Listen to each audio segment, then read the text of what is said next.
Hey, what up guys? How you doing? It is Lasty here. Welcome today to a new FIFA 18 Ultimate Team Squad Builder. Today we're going to be making a team around one of what I think is the best man of the match item that came out, a few days ago. He seems to be like a ridiculous value for money and just genuinely looks super awesome. That is Marlos, and we'll get to him in a moment. We need to build the team around him, and I've got quite a creative little squad for you here today. And guys, if you do enjoy, do me a favor, hit that thumbs up button. As always, we're aiming towards 1,000 likes. If you can help me get there, that would be amazing. So we start with Rui Patricio in goal. I just needed a Portuguese keeper from the Liga NOS, and he fits the bill. 83 rated. There is an inform of him, but he's super expensive because I think he's like a really early edition of the game, and well, people have been using him for SBC, so he's like 70k now. That seems a bit much for a goalie. Moving on to the defense, I've got Bruno Perez, the FUT birthday version, at right back because he's super rapid, got great dribbling, and normally I would use Florenzi at right back, but you'll see why I'm not in a moment. But we will need to move on to the midfield for that. Alex Telles. I actually think this is the first time I've had the chance to use him. I really wanted to because I think the stats look awesome on this guy. And, well, he's 44k for those stats. So I figured eventually I would manage to pick him up. And we have done for today's squad. And, of course, he links in to Danilo Pereira, FUT birthday item. I've actually got, like, 3 FUT birthday players in here today, and this is the first time I've managed to use Danilo Pereira. 85 defending and 90 physical, 6'2". He seems like a great addition, like an awesome position change. I thought he was solid. Now, Kostas Manolas features at centre back. What more can I say apart from he's just one of the better ones on the game? Like, he's super meta. 80 pace, 86 defending, 83 physical. You can't really go wrong.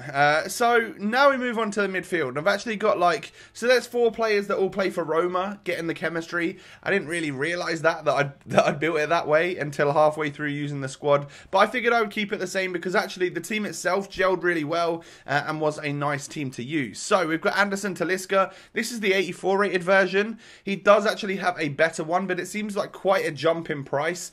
So I decided to just get the regular one, knowing that I got so many other great players in this team that he would probably take a backseat anyway. Rajan Nainggolan comes in at centre mid today, 86 rated.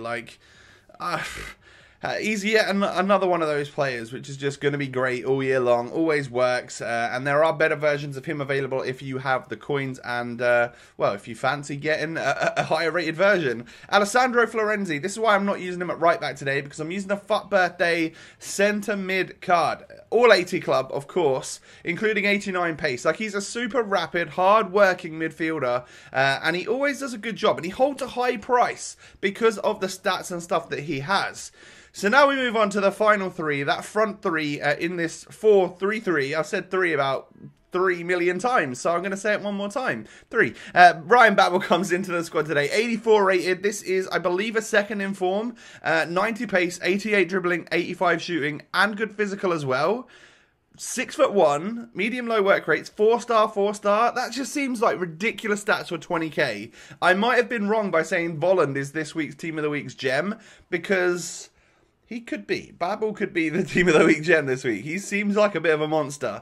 Andrei Shevchenko, you can use any version you want. I've decided to go with the lowest rated one because I think it's better than the next one up and they're the same price. I figured I would just go for the baby version. And then what this video is all about is, of course, Marlos, 87 rated man of the match, 88 pace, 86 shooting, 90 passing, and 91 dribbling.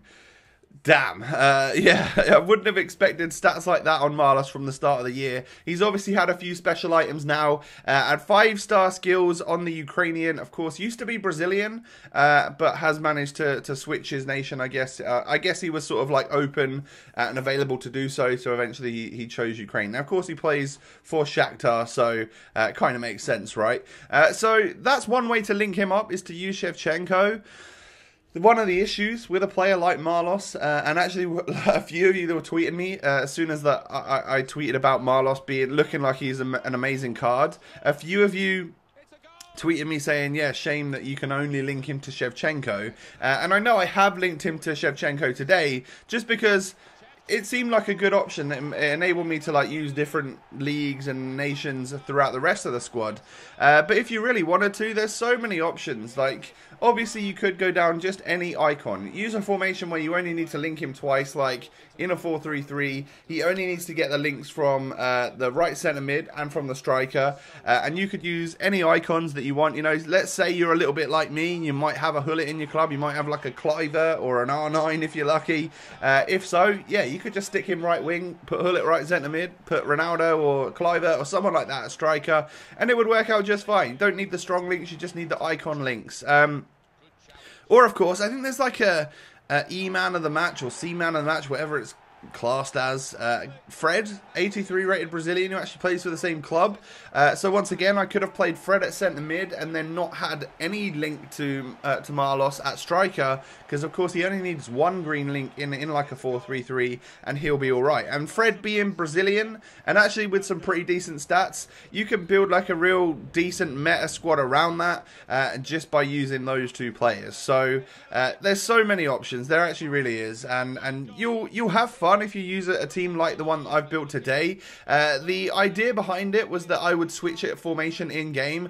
I tried a couple of different things. Firstly, I tried it in the 4-3-3, left it like that for a while sometimes. Sometimes I switched right away, but then other times I forgot, left it in the 4-3-3. Noticed that Marlos was super wide and obviously doesn't get as involved as you kind of want him to at that point. So that's when I would switch formation and try and get him a little bit more involved, because he's got the stats. We just need to utilize it in game. So the two formations that I tested out whilst using this team would be the 4-2-3-1, where I would use Florenzi and Nainggolan as my two DMs. And then it's the one with the cams, so the 3 cams and then the striker. I'd put Marlos at central cam, just because whenever I use that formation, it is the central cam which always gets so very involved, because they start a little bit deeper, play that 1-2 with the striker, and then they're already running past the defender. They're through on goal, boom, you get a shot. Or they're hanging back a little bit, you know, and allows them to get more long shots in and stuff. So that was like the first option. And then second option would be the 4-1-2-1-2. Second variant, you know, the one that we all use on this game this year, and I did that a few times as well. That was when I was in a game where it was particularly difficult. You know, that's my bread and butter. That's the one that I really like to use on the game this year.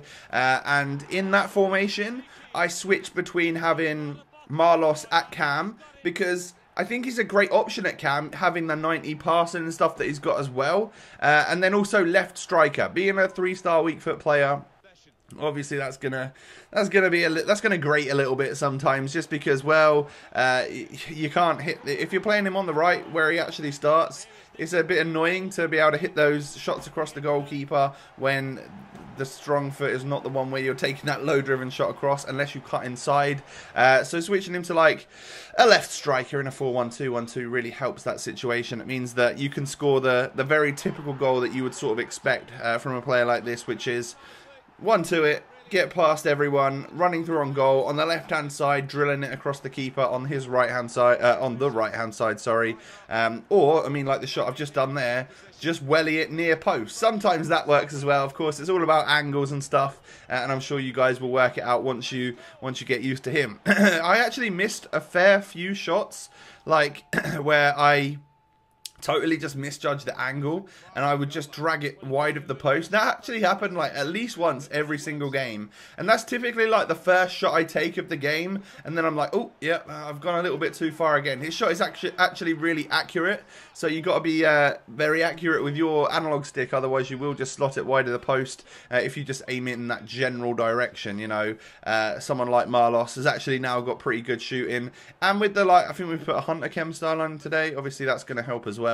And it's a great partnership up front alongside Shevchenko, because the baby Shevchenko's actually, for me, seems like he's got way better stats than the middle version. Obviously, the prime would be the ideal version to use. However, he is a lot more expensive. I don't want to do the SBC for it, and if you buy him on the market, like the 86 and the 88, they're both like 280k or something, and then the prime is like 750k, and there's this massive jump in between, which I'm not really sure why. But yeah, so I think this is like the final goal that we scored, just nice little 1-2s, and then I've gone with the finesse shot that time to whip it past the keeper into the back of the net, and that will be that. So a really fun squad today. Like I've moved away from just using like Prem players all the time and some of the more popular players on the game to try and bring in some different players. Hopefully you will enjoy that. And fun fact, this squad is like, I think when I built it on FUTWIZ beforehand, it was like 996,500 coins. So it's basically a 1,000,000 coin squad builder. It may even be cheaper than that right now because obviously I paid 100k for Marlos, and when I sold him he was a little bit less than that. So guys, let me know, what do you think of this squad? Do me a favor, hit that thumbs up button if you're feeling generous. Don't forget to subscribe to the channel if you're new, and I'll catch you next time. Peace.